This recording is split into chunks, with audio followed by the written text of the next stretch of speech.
going on, y'all? Welcome back. Thank you so much for all the recent support on my recent return to YouTube. I really appreciate it. We're going to get into the CEO of the PFL says he is spending more money on the Francis Ngannou versus Fiera fight than Dana White spent on the entire production of UFC Noche at Sphere. It's not the Sphere, it's Sphere. Kind of weird, I know. Then we're going to be going over Max Holloway gives his reasoning as to why he thinks the UFC was protecting or shielding Tuporia from Max Holloway. As you know, he fought every single contender. He was the gateway to Volkanovski at the featherweight division, or at least historically speaking. And then we're going to be going over Sean Strickland kind of being stupid and just training an old school mentality, and something I don't really like, and hopefully I can spread some type of guidance or wisdom to new upcoming fighters. So let's go ahead and click play on this PFL CEO. PFL CEO claims that the Ngannou vs. Ferreira event will cost more than Noche UFC.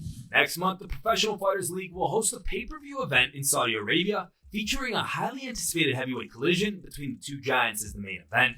However, the card offers more than just Ngannou vs. Ferreira. The co-main event fight will be a long-awaited battle between Bellator champion Chris Cyborg and Larissa Pacheco. Additionally, the promotion announced another exciting title bout yesterday. Johnny Eblen will face Fabian Edwards in a rematch. Now, in an interview with New York Post Sports, PFL CEO Don Davis said this card will cost more than Noche UFC, which Dana White said cost the UFC $20 million. So first of all, I believe this is the biggest event possible in MMA because of the co-mains this year in 2024. And that makes it certainly the biggest thing for PFL. UFC's a bigger company, and we're putting on a bigger event. So this is a big deal for us. Our number one metric is putting on the highest quality MMA fight for fans in the world.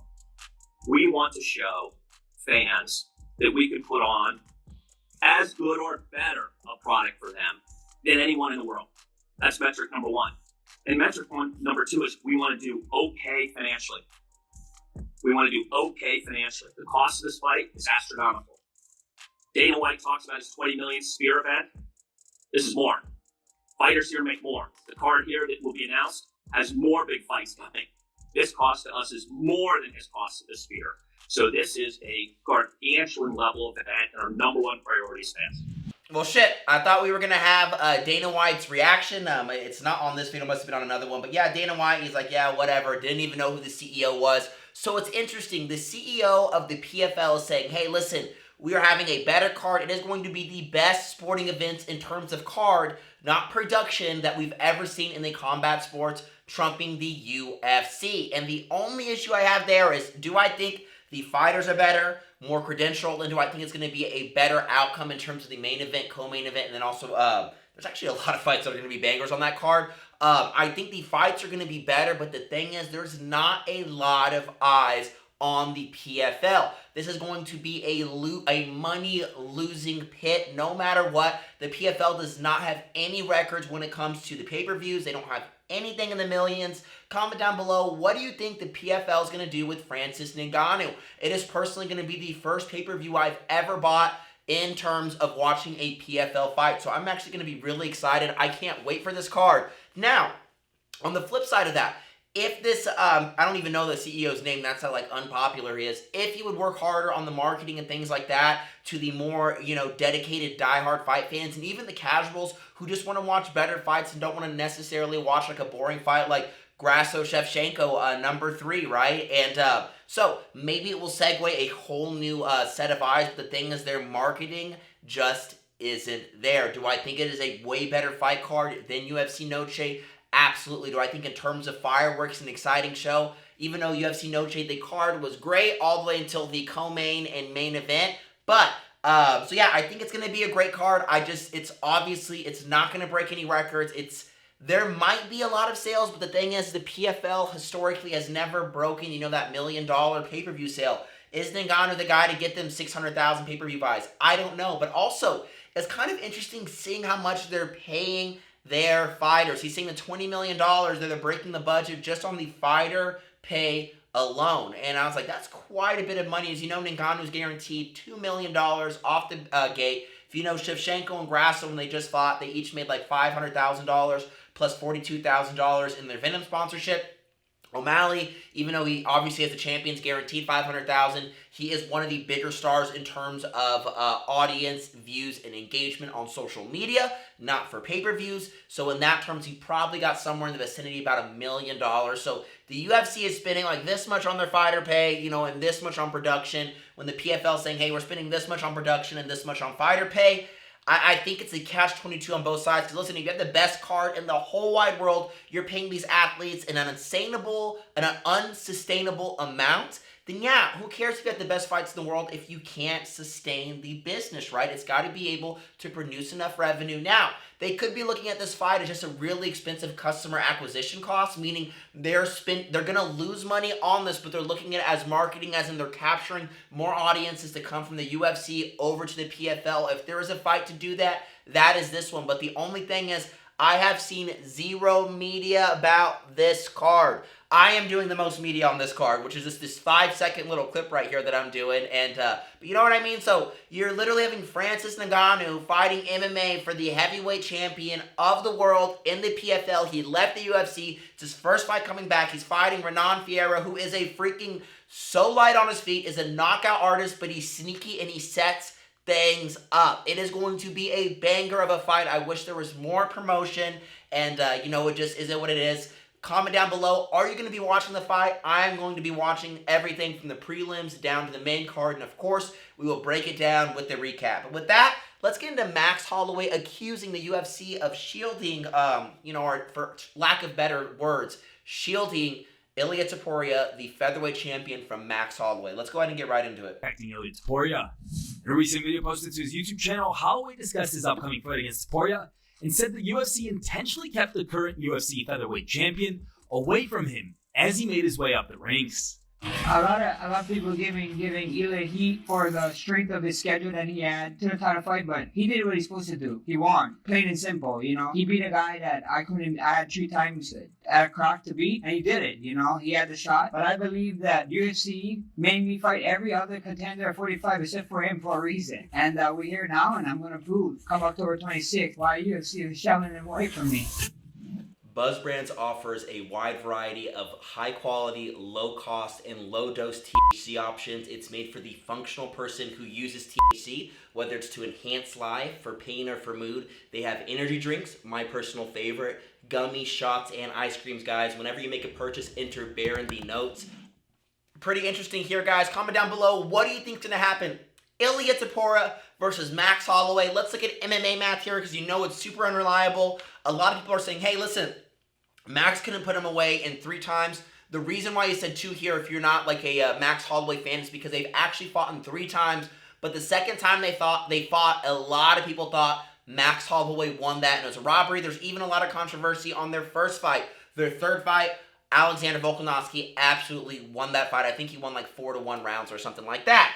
But anyways, so you have this guy, Max Holloway, couldn't beat Volkanovski. Now Tuporia comes out of nowhere within the second round, finishes him, knocks him out, finds the shot. So a lot of people are like, hey, it's going to be the same outcome, right? Well, I think that Max Holloway outboxes Tuporia in terms of overwhelming him with his volume, and he's got a beautiful spinning back kick. And we saw it against Justin Gaethje, breaking his nose. I think it was the end of the first round, it was the end of the first round that he broke his nose, and he just continued to overwhelm him.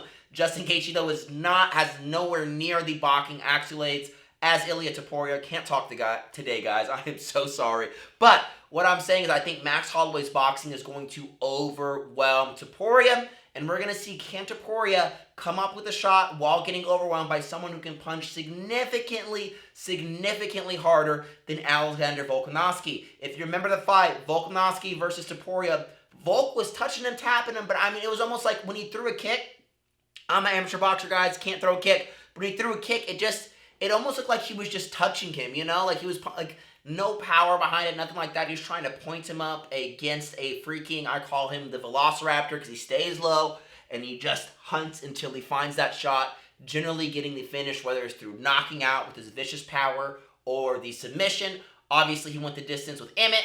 Absolutely amazing fight, great striking, but the thing is, Max Holloway has so much more volume. MMA math never makes sense. Just because this guy beat this guy doesn't mean that this guy can beat this guy. You know what I mean? So it's going to be an amazing fight. UFC 308. Cannot freaking wait, guys. Cannot wait. Now with that, this is going to be a little bit of a silly thing. There's not a lot of stuff going on. I felt like my last 2 videos this week covered the best stuff going on in the MMA world. But this is Ilia Tuporia failing a lie detector test. I'm going to have to read this along because it's in Spanish, and so I will go ahead and read the subtitles for you. Have you ever felt so invincible that you thought you could beat any UFC fighter? Yes. The polygraph says it's a lie. You have to check the polygraph again.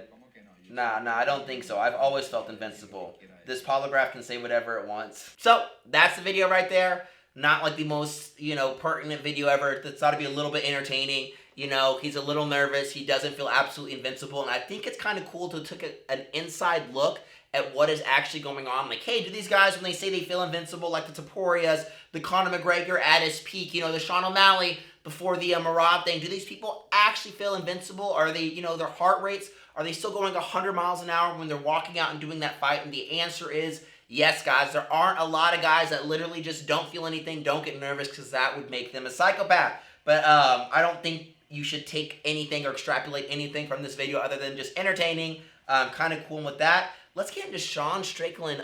Being Sean Strickland, I really want to know, comment down below, guys, and continue this community. What do y'all think about this interaction right here in terms of a new fighter coming to a gym? Let's go ahead and click play. Sean Strickland gets angry at his gym because pro fighters who regularly train at his gym didn't finish the new guy with 0 pro fights. New guy, I don't know who the f invited you, bro. But how did you get the invite? So again, love that you want to waste around. But you guys going with him, you should have fucking murdered him. Like he 0 fights. He should not have made it out the first time. No offense to you, bro, just how training is. So you guys that sparred him, that he's still walking, and that's some cowardice. That's it. Anything else? No, I agree, Sean. Okay, let's go. No fight guy walked in the gym, and I don't have an issue with him. So he spars some of our lower level pros, and he was here at the end of practice, bro. That kind of weakness and cowardice, like that inner needs to go away. Pissing me off, man. Every now and then, you got to do something a little bit bad. It makes you a better fighter. Do something a little bit evil. If it pushes your envelope. Man up. It pushes your envelope when a new fighter comes in, when you are significantly more skilled. If you go in there and you try to murder him so you can ensure that he does not make it till the end of practice will make you a better fighter. What? No. The new guy fighting the lower level pros or sparring them, that is what's going to make him a better fighter. On the higher level guys, when they're fighting the lower level guys, that is your time to practice things like stance switches, new combinations, defense, techniques. You work on your footwork, things like that, because you're not trying to murder the new guy. Because if you're a fighter, then guys, make it fair. You know what I mean? It doesn't make sense to me whatsoever. It'd be like, yeah, it does not make sense to me at all. And Sean Strickland's like, shame on all of y'all. Nah, dude, fuck you, Sean Strickland. Also, sparring, yes, Sean Strickland spars all the time, every single day, all day. I get that, but that is not the trend right now, guys. As training goes on, science continues. We have meta-analysis, we have facts, we have statistics. Training all the time sparring all the time does not necessarily equate to being a better fighter. When I'm talking about sparring, I'm talking about hard sparring, like what Sean Strickland's doing. What he likes to spar is where he's mimicking a fight, where you are throwing, as hard as you can. You're trying to get this guy to quit where he can't make it to practice. Who the heck wants to fight and even go to that gym or come up in a place like that? Because you want to preach safety, especially for the brain, for your joints and body. So if you want to have longevity in the fighting career, don't go do hard sparring all the time, multiple times a week. Obviously, it has its place, and you need to keep that as a staple in your training routine, but it should not be doing something you're doing all the time.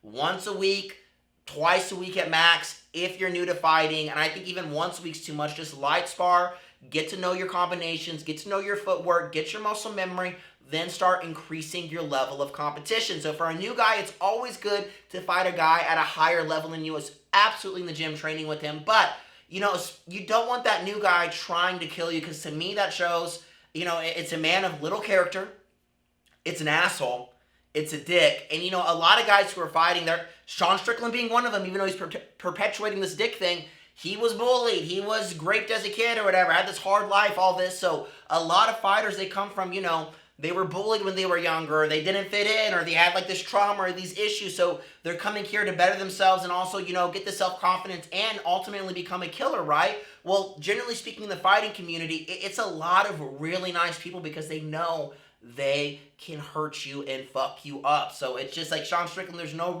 like, everyone knows you can fight, dude. Like, don't go beat up the little kid. Like, I just don't get that mentality. I don't get that mindset. And Sean Strickland, for someone who loves mauling new people until they can't show up to practice, why can't you have that energy in your fights? You are the most boring fighter there is until the last 15 to 30 seconds of the 5th round when you start pointing at the floor, doing your jumping front kicks and your flying knees and things like that and yelling, "Fight me," but you do nothing for every single round until the last round at 30 seconds. And I get it. I love you. Everyone loves you, your personality, things like that. But the thing is, you're a boring fighter, and this really rubbed me the wrong way. You lost your belt because you did not freaking put the effort, volume, or pressure on Drakus. And also on Izzy, it was also a boring-ass fight too. Also, Holocaust, boring-ass fight because you just sit there and you do your little defensive thing and you make sure you don't get hit in the last 30 seconds of the 5th round is when you turn up. I wish you would do that all the time because it seems like your personality and what you preach is that, but when it comes to the fighting,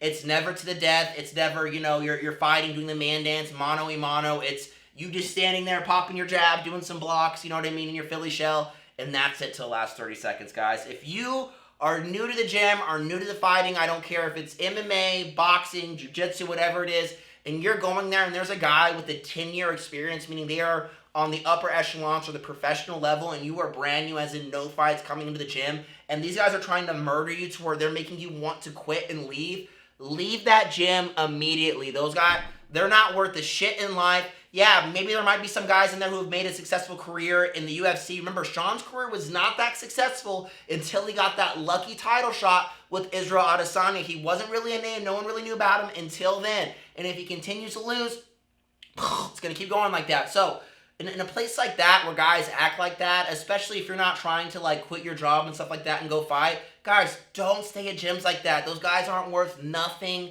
mentally. Like yes, do they have their spot in fighting in UFC? Awesome, but you know what?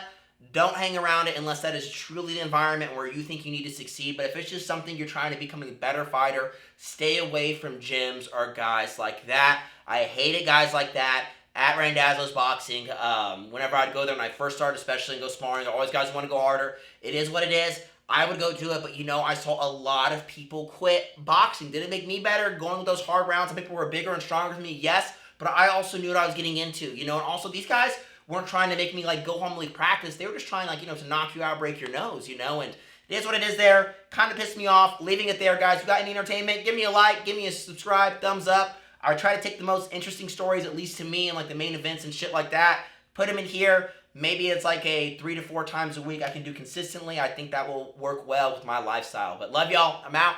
Peace.